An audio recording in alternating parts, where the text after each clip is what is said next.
Welcome to the Dungeon Plunger Podcast.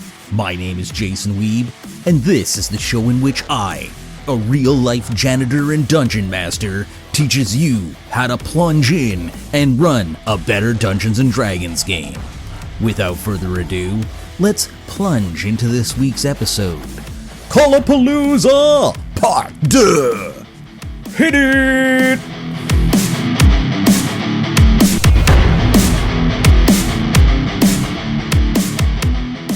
Welcome, Dungeon Plunger Union members, to another episode of the Dungeon Plunger Podcast. Super happy to be here today.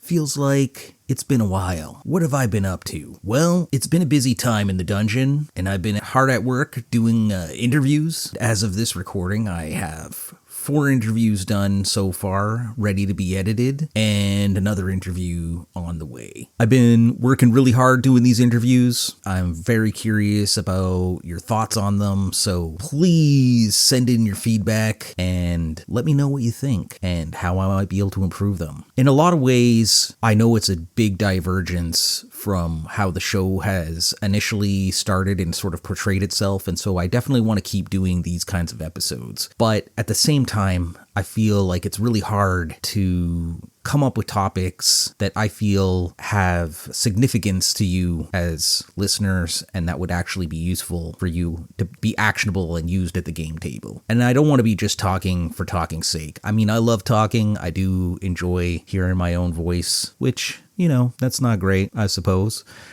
But, I've really been enjoying doing the interviews. So, and that's sort of, where I had envisioned this kind of podcast, or what I would like to be doing as far as podcasting goes. I feel like it's a little more entertaining to hear somebody else talk instead of just my voice droning on. I have been blessed with many calls. So many, in fact, that I decided that I needed to do a Call-a-palooza episode. So I'm going to take all these calls, try to clear out my Mimic mailbox, and get it fresh for a whole boatload of new calls and letters, hopefully. I really enjoy hearing from you guys and gals and whoever else you might be. Please continue to send in your calls, send in your thoughts, and, let's keep that dialogue happening, all right? I don't want to waste too much more time, so let's dive into these calls and see what's inside the Mimic mailbox.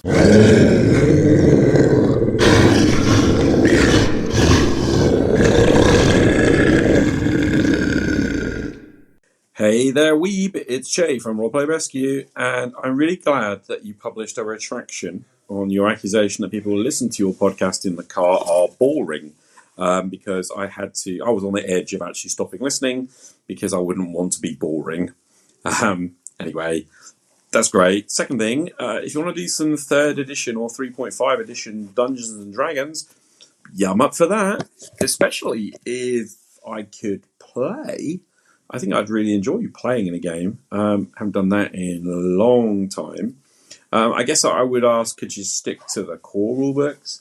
But other than that, I would be very down to do that stuff. And I just wanted to say that I've been sort of enjoying the episodes. I'm halfway through the latest episode.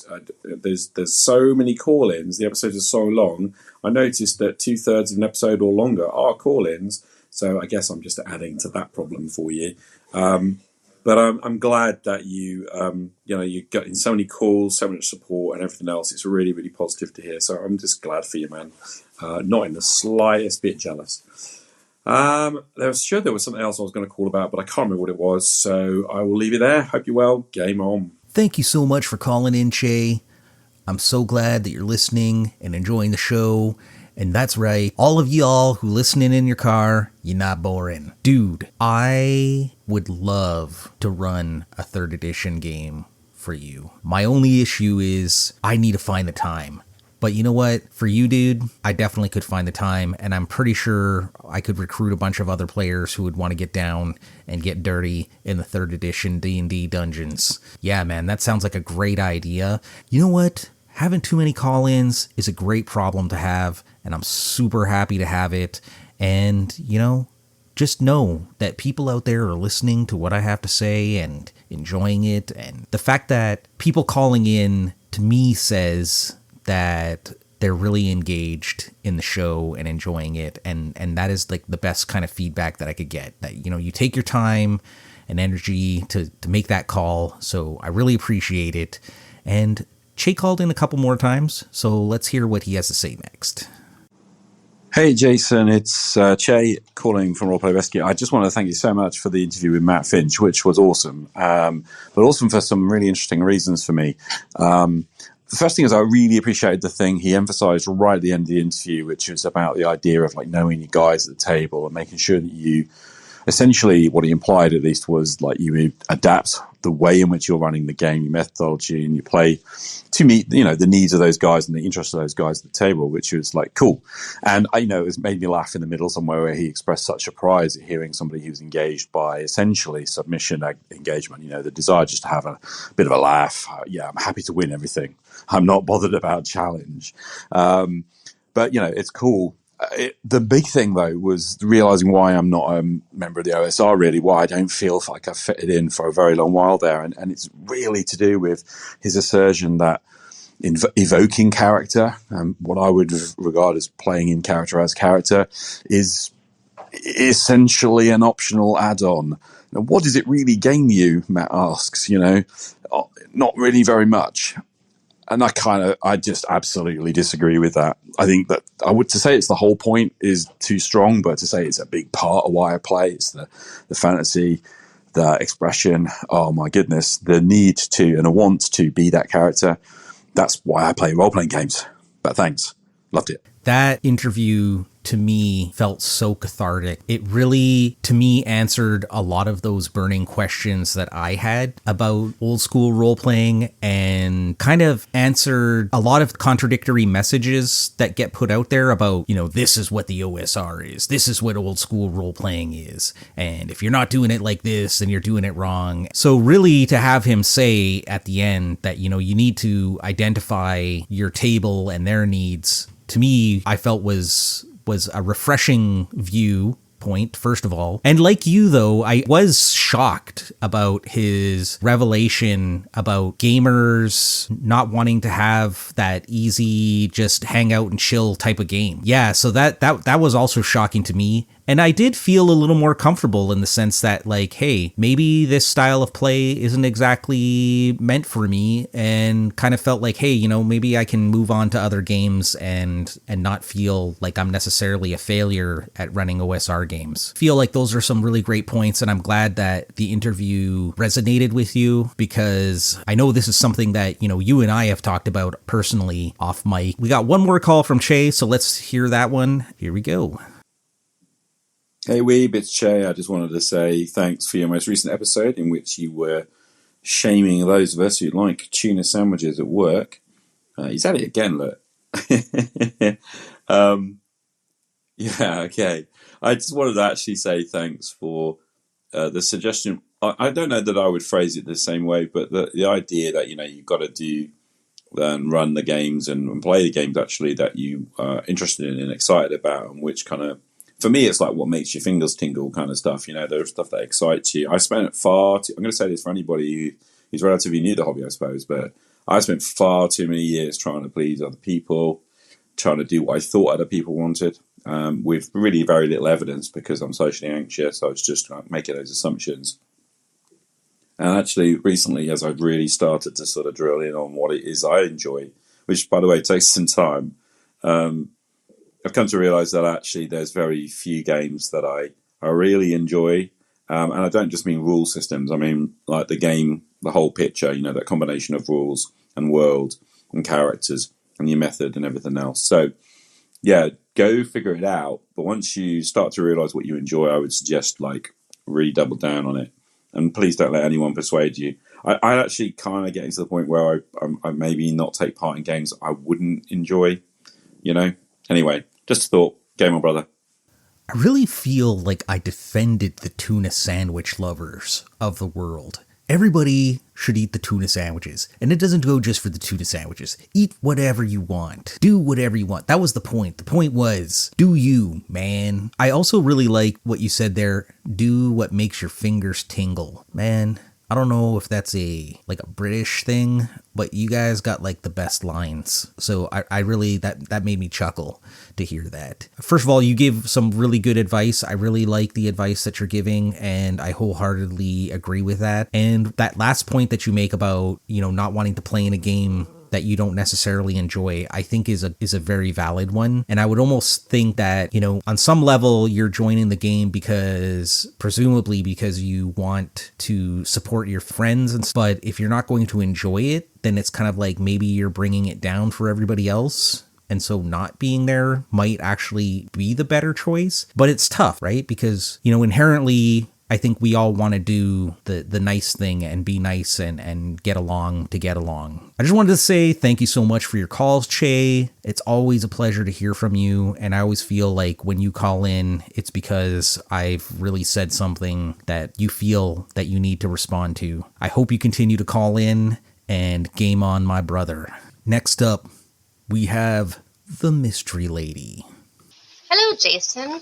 This is Mystery Lady, I guess. I had phoned you one of your kind of first or second podcast. You've been saying a lot that you want people to call you and leave feedback. So this is me calling you, leaving feedback. I'm not a gamer. I don't roleplay. I don't play Magic. I don't do any of that.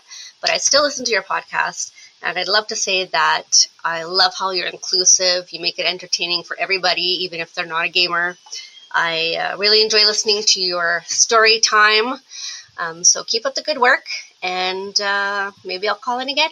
Bye. Thank you so much for your call. That is Mystery Lady, but some of you already may know that's my wife, Marnie Robertson. She is super supportive and puts up with all of my nerd stuff and listens to me talk about my nerd stuff, and she's really, really good at being like, oh yeah, wow, that's so cool. And I know she doesn't understand any of it, but she's always got my back, and she's been super supportive of this podcast, and I just really, really appreciate her support and the love that goes into this from her. Thank you very much, Marnie, and I'll see you when I get home. Hey, Jason. This is Anthony calling in from the Casting Shadows podcast and the Runeslinger YouTube channel and all that jazz with elevated elbows. And I'm making my way through your episodes. So I wanted to leave a message to say thanks for the kind words when I've made an appearance, or my videos and whatnot have made an appearance in your recommendations list. I really appreciate it. And you had some questions about Masks of Nyarlathotep or Nyarlathotep, or however people want to pronounce it, which is part of the fun. Questions like, why would anybody run it more than once? Which I can certainly understand. But in my case, I've run it more than once because I've never actually finished it. I've started it, as I described in my video, from different directions and in many different ways, but I've never had a group get all the way through it. Every once in a while, I get the urge to see if this group this time might be the one to get all the way through it without bowing to the ways of play provided in the 7th edition, which make that something which is slightly more likely to occur than in the old ways. But anyway, that answers that question. Your second question was about how we got introduced to Lovecraft and Call of Cthulhu, and this was two separate things for me. As a young kid in elementary school, one of the places that I lived was a very small town on the east coast of Canada, which didn't have even a library, and I was a very voracious reader. But it did have what was called a bookmobile, which is a converted school bus, full of books and shelves and things. And in the back corner behind the driver, or on the driver's side, there was a horror section. So there I discovered things like The Three Investigators and the works of H.P. Lovecraft. I didn't like most of the Lovecraft tales I read as a little kid, but later in university, I found the 4th edition of Call of Cthulhu in my very first local game store. And everything clicked together. I was now kind of the right age to read Lovecraft and get it. And the game, well, it's been a perfect match for all these many years. Anyway, thanks for the episodes and the good questions. Talk to you soon. Canada represent! Elevated elbows. I really love that, Anthony. That was great. Thank you so much for your call, dude. Really appreciate it. And I appreciate that you answered those questions for me. I had actually thought that you had finished the entire campaign when I asked that. So it makes sense that you would give it multiple times to like try and run it. And then, you know, the fact that you're experimenting with it and trying it in different ways is pretty cool. And folks, I just want to let you know, Anthony and I went on later to have a deep and meaningful conversation, which I recorded, and we talk about a variety of things, so expect an interview coming soon. All right, let's hit up our next caller and see what they have to say. Hi, Jason. Xandor, the supervisor here. Why are you doing a podcast?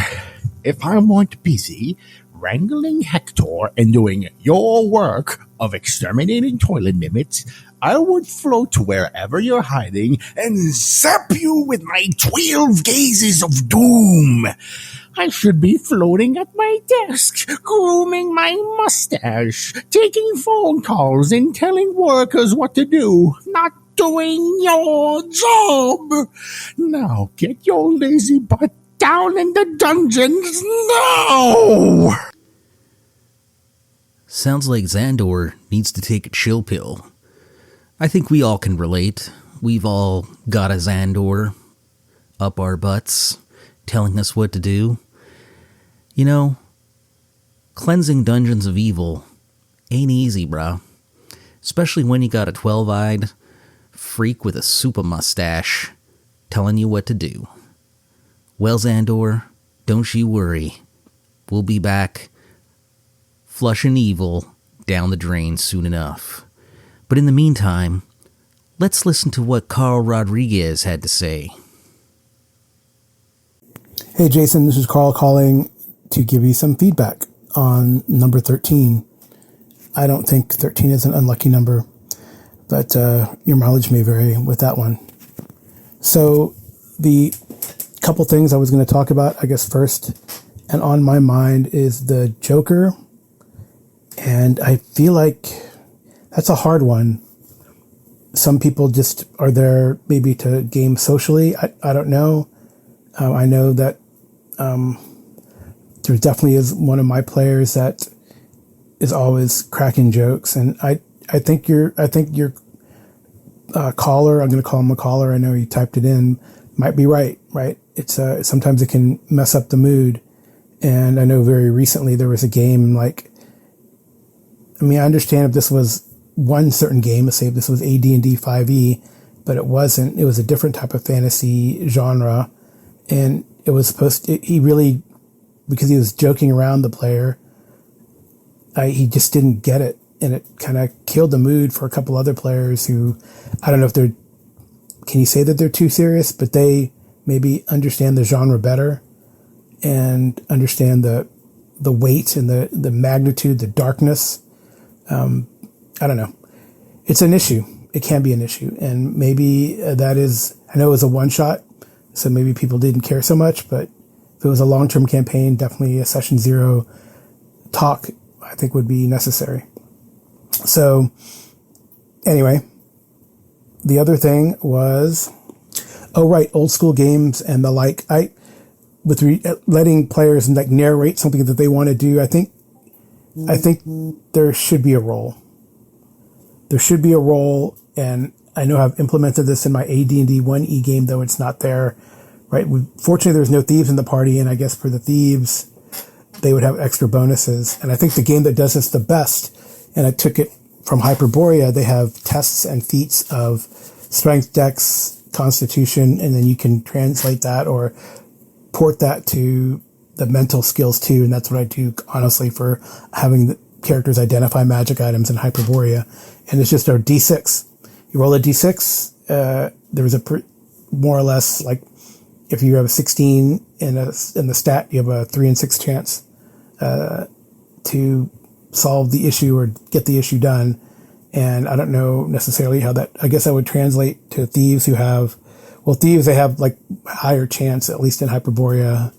And I guess I would have to figure out the translation if we had a thief in my AD&D game to see how they would benefit from that rule, sort of adding on to their percentage. Maybe just give them a base from, right, to make it fair, right? Give them a base from their stat, make them roll a test, and then they have like a quote unquote saving throw with their actual thief skill or whatever. Interesting stuff as always. That's my sort of house rule 2 cents. And I really do, like I said, how Hyperborea treats that kind of stuff. And I guess for the thief types, when they do have to do like a crazy action with dexterity, they actually have a bonus to the percentile dice built in. So it's something worth looking into. Anyway, wow, 4 minutes. Sorry. I'll talk to you later. Hey, Carl. Thanks so much for calling in. You make a lot of great points there, buddy.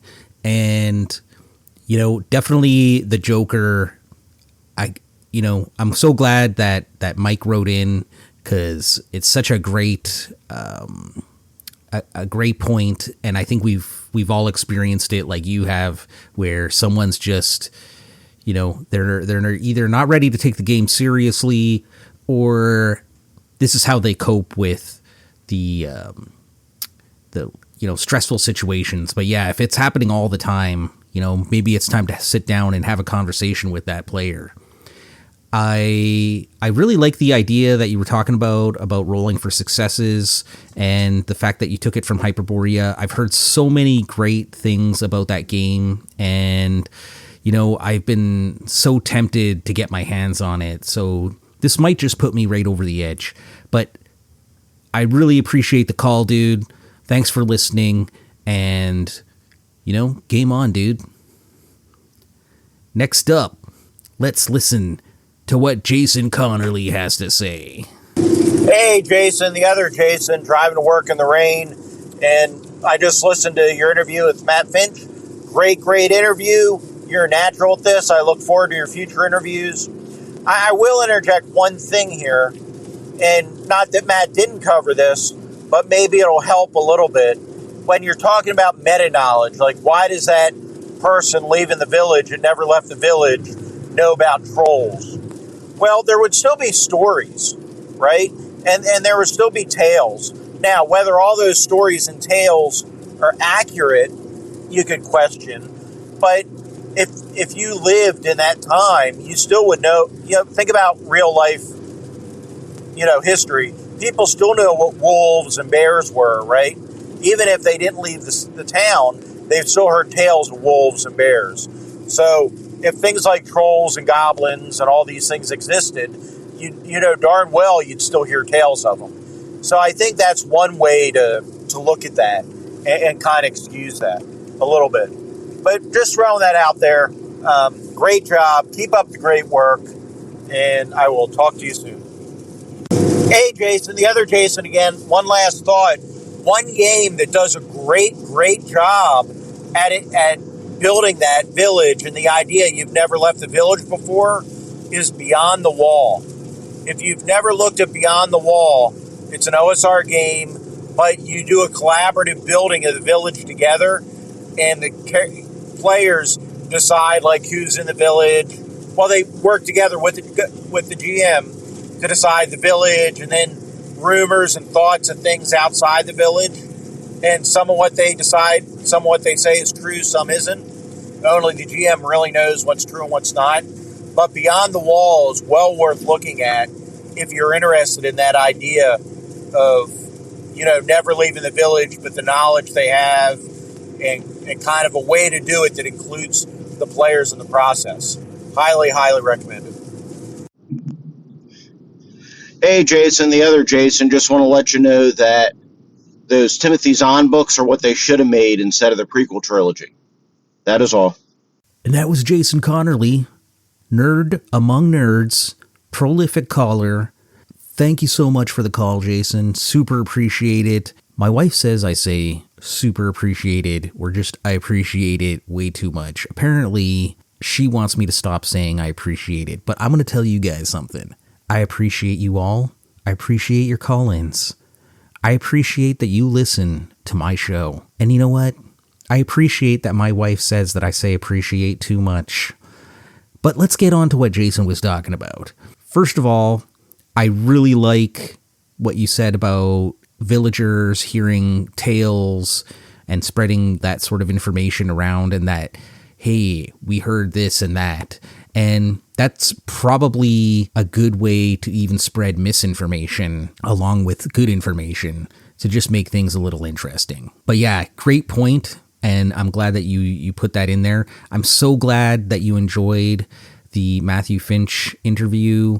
I was super nervous going into that, and I feel like it turned out really, really well, and I really enjoyed doing it. And I have many more interviews coming in the future that are in the editing bay right now, and one including Jason Connerly. Stay tuned for that, folks.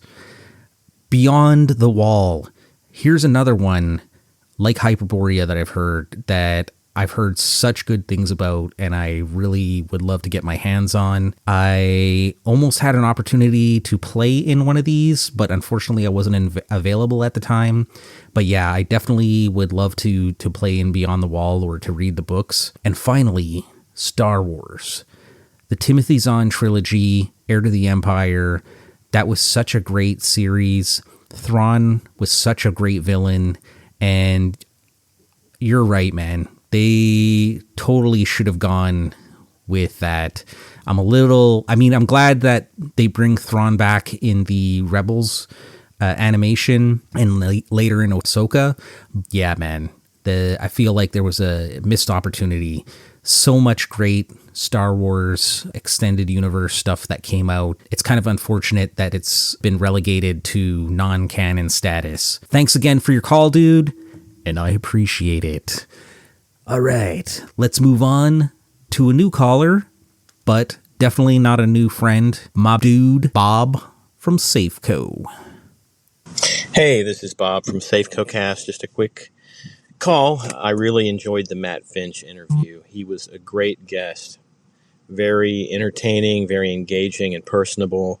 And it doesn't hurt that, he has a great point of view, and I really appreciate it. So anyway, really fun episode, man. Keep it up. See, even Bob appreciates it. And you know what, Bob? I appreciate you for appreciating the interview. And yes, that interview was fantastic. Matt Finch is such a great guy, and he has such a good point of view when it comes to running the games. You know, obviously we may not agree on all the points that he put out, but I think that's the beauty of it, right? Is we each bring our own unique spin to the game and how we want to run it and how we want to play it. But I found it super insightful and very useful, and I'm glad that you did as well. So thanks for the call, Bob. Y'all should be listening to Safeco if you're into Traveler and 2D6 gaming. I really enjoy it. Take care, and let's listen to another new caller, Cup of Solo. Hey, it's Cup of Solo here, and really loving your podcast, and your latest interview with Matt Finch was superb. Great stuff. Look forward to the next installment of interviews or episodes and wisdom that you do. Keep on plunging. Thank you, Cup of Solo. Really appreciate it. There we go again. Appreciation. That's what it's all about. Appreciation. But, dude, I'm so glad that you're enjoying listening to the show. I really love having you as a listener. I'm glad that you took the plunge and made that call. And I really hope that you enjoy the future of the show. I have a lot of interviews planned, as I've been saying, and I hope to continue to put out some great content. So thanks for the support, man, and I will talk to you in the future. Next up, Evil Jeff. Weeb is Evil Jeff. So I wanted to say that you really should start using that lavalier mic. I think it sounds perfect. That way you won't sound as good as you do right now, because you're killing me, dude. You're killing me with that mic. I just don't know. You know, I think I could appreciate you more using that lavalier. In other notes, part way through the last podcast here, and I heard you talking about 3 or 3.5, playing it, strip it back a little bit. Castle and Crusades was sort of that idea of taking 3.0, D&D 3.0, and looking at it from a 2.0 lens. So stripping back some stuff, but kind of taking 2.0 and adding in some of the mechanics that you had in 3.0. So you can probably pick up a copy of the rules fairly inexpensively, probably even free.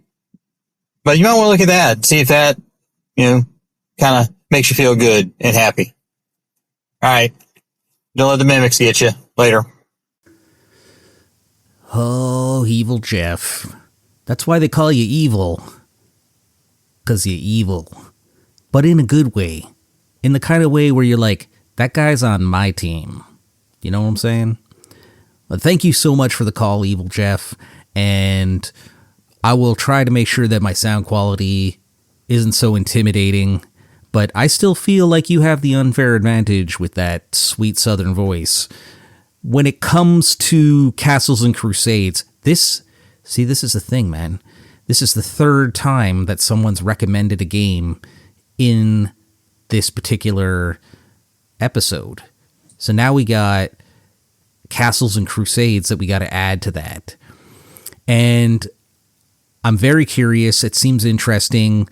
I like this idea that it's sort of like a rolled back, slimmed down version of 3.0. So, I'll probably have to take a look at it. I might actually have a PDF of it somewhere. I feel the dudes from Troll Lords had a freebie you could download, so I'll have to give it a look. But thanks very much for the recommendation, and keep on being evil, and I will chat with you later if I can manage to dodge those mimics. Next up, we've got the most sporadic man that podcasting has ever met. My friend, the one, the only, Joe Richter of Hindsightless. Yo, what's up, Dungeon Plunger? Just finished listening to your latest episode, Eat a Tuna Sandwich.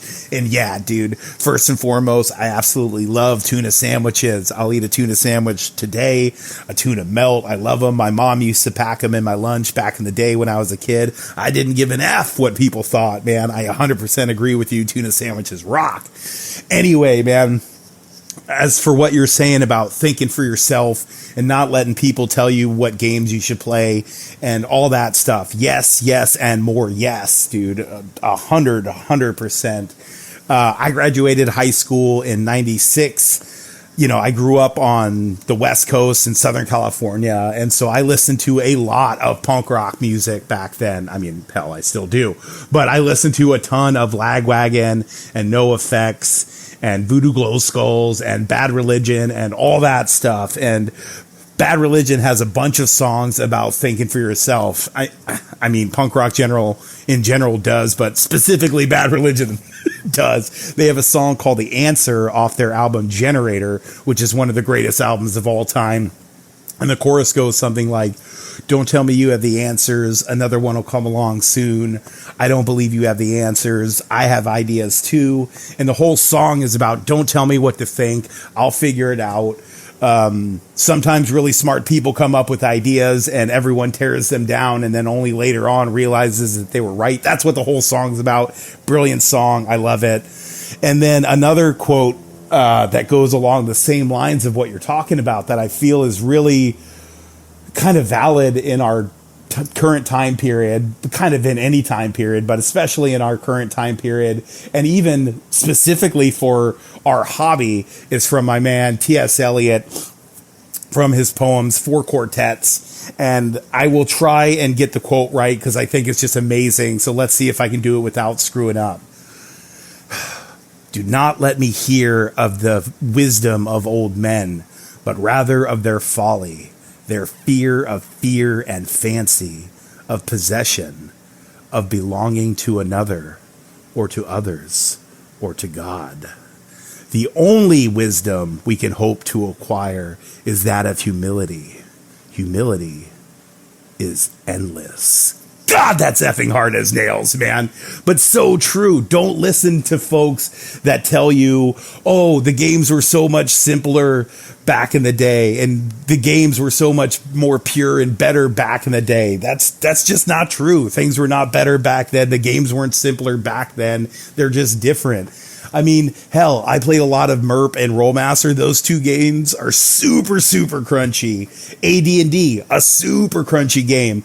Dude, I've been watching a ton of Bandits Keep solo play where he's running a solo adventure using OD&D and Chainmail. OD&D, super friggin' crunchy, man. It's a totally crunchy system.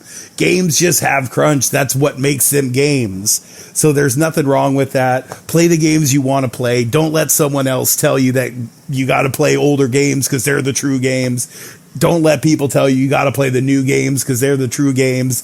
Play the games you want to play. The only wisdom we can hope to acquire is that of humility. Elbows up.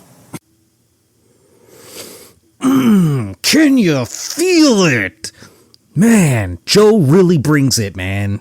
This is why people love listening to his podcast. That's why I love listening to his podcast. Hindsightless. Such a great podcast.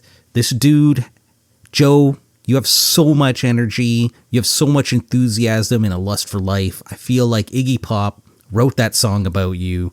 And god damn, man, bringing the T.S. Eliot down. I'm not that classy, man. The fact that you brought T.S. Eliot into the argument just elevates it to a level that I couldn't have done. So thank you for bringing that. Tuna Sandwich Brothers Unite. This idea of the tuna sandwich melt. I need to do this. I've never had a tuna sandwich melt. I feel like I'm behind on the times now. Bro, now that I know that you came from California, it makes so much sense. You have this West Coast, like, dude vibe to you, and I love it. And you own it, man. So keep on being you. I know you're more up in the Pacific Northwest area now, but I guess that's still that, you know, kind of vibe. The games are not less complicated than they were back in the day. Dude, preach it, man. I love how you're basically like, new games aren't necessarily better, old games aren't necessarily better. The games that are better are the games that you enjoy. It's interesting that you talk about Daniel and his game being crunchy, because I feel like that was something that Matt Finch was saying on the interview that I did with him about different levels of crunchiness when it came to running the game. Very, very cool. Thank you so much for your call, dude. I look forward to chatting with you in the future and getting some games on. Next up, last but not least, BJ Boyd from the Arcane Alienist. Hey, Jason, it's BJ. How you doing? I really, really enjoyed your interview with Matt Finch. In fact, I had sort of overlooked backing the new Osric, but that really inspired me to go ahead and go over there and back it. I really admire. I've certainly read interviews with Matt Finch, or things he's written this week, and heard other interviews with Matt Finch. But you did a really good job. For whatever reason, it was a very, enjoyable, soaked it all in. My takeaway was, first, to back Osric, to add to my collection. It seems like it's kind of an essential thing to me, because it's a way to play AD&D in a way that's very concise and organized, if that's the game you want to play. So good to have on the shelf as an option. Also made me realize I would really like to play with Matt Finch as a DM. He seems like he's like a great DM, and just that he kind of knows how it works. He keeps the game going. We're all in this to play a game together, and let's just get along and cooperate, players and DM included, and we all just have a good time. And if there's anything that isn't clear or that we need to talk about, we'll just find a consensus and we'll move on. I mean, that is just the perfect tone. If you can set that tone at the table, everybody will have a good time, and you don't have to quibble over rules and fudging dice and the kind of things that I think a lot of people worry about.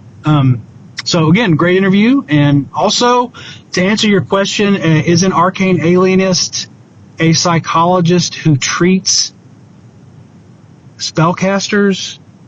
No. An arcane alienist is a person who, I guess I know it's not really anything because there's really no such thing. But since I created the term, and if I was going to actually be that, I would think it would be a psychologist who uses arcane knowledge and skills to further the exploration of the human mind, or maybe the non-human mind.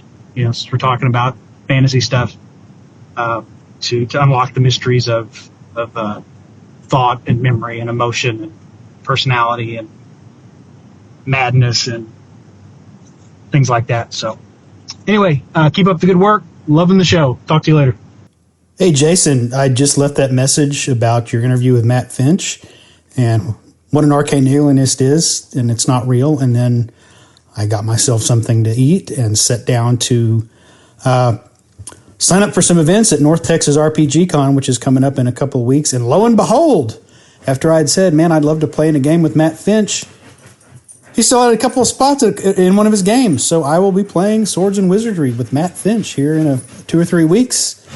So maybe I am a little arcane and don't know it and just manifested something into being. Anyway, talk to you later. Holy cow.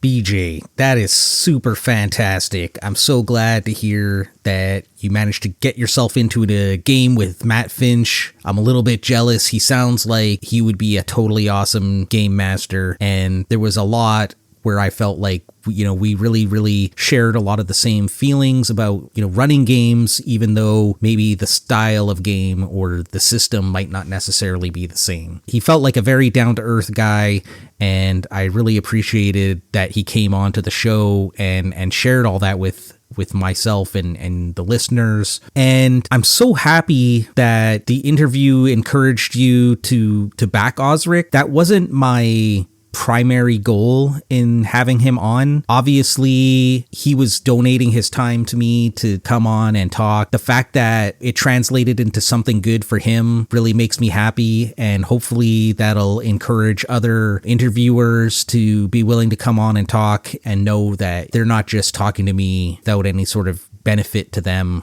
in the long run. That's great all around. I'm glad that my interview was the thing that put you over the edge on that. Dude, I'm so glad that you explained what an arcane alienist is. It's a little creepy that you may have arcane powers, and now I may be worried that, maybe you're using your powers to look at me while I'm taking a shower because you have invisibility and the ability to peer between planes, and I'm flattered if that's what you decided to do with your powers, but, just use them wisely. That's all I can say. Thank you so much for your call, dude. Really appreciate it, and I look forward to listening to your show in the future. Everybody else should be listening to the Arcane Alienist. Well, folks, that's it for this week. Thank you for listening to the Call-a-palooza Part 2. Next time, I have an interview coming up on Monday, and the following week, I will have a regular episode as well, where, I'm just going to sit down and have a little chit chat with y'all, share some thoughts and feelings, and maybe solve some of the world's problems. You never know. Maybe BJ Boyd can use some of his arcane alienist powers. So we'll see. But until then, remember, when you're plunging into the dungeon and nature calls, watch out for those mimics, especially when they're disguised as toilets, because they're a pain in the butt. Another little thing I'd like you guys to know, music is by Alexander Kizanaku, the cover art by the ever cool and totally rad dude John McNally from the Pacific Northwest. You could leave me a message on SpeakPipe at www.speakpipe.com/The Dungeon Plunger. How about send me an email at dungeonplunger, all one word, @gmail.com. And you can also follow me on Blue Sky at thedungeonplunger.bsky.social. Do people really say it like that? I don't know. How would you say to follow someone on Blue Sky? All of our guests, their info can be found in the show notes with links to their podcasts, and I highly suggest that you go and check them out. They're really cool people. I just wanted to thank all of the callers that took the time to call in, all the listeners. It's super appreciated. Thank you, Che Webster of Roleplay Rescue. Thank you to my wife, Marnie Robertson. Thank you to Anthony Boyd from Casting Shadows, Xandor, the supervisor, voiced by Edward Valley, Carl Rodriguez of the GMologist Presents, Jason Connerly of Nerds RPG Variety Cast, Bob of Safeco, and Cup of Solo. He has a YouTube channel. Check it out. Evil Jeff, host of the Minions and Musing podcast, Joe Richter of the Hindsightless podcast, the most sporadic podcast on the internet, BJ Boyd of the Arcane Alienist. And to you all, good night, good morning, good afternoon. Enjoy those tuna sandwiches and plungers up.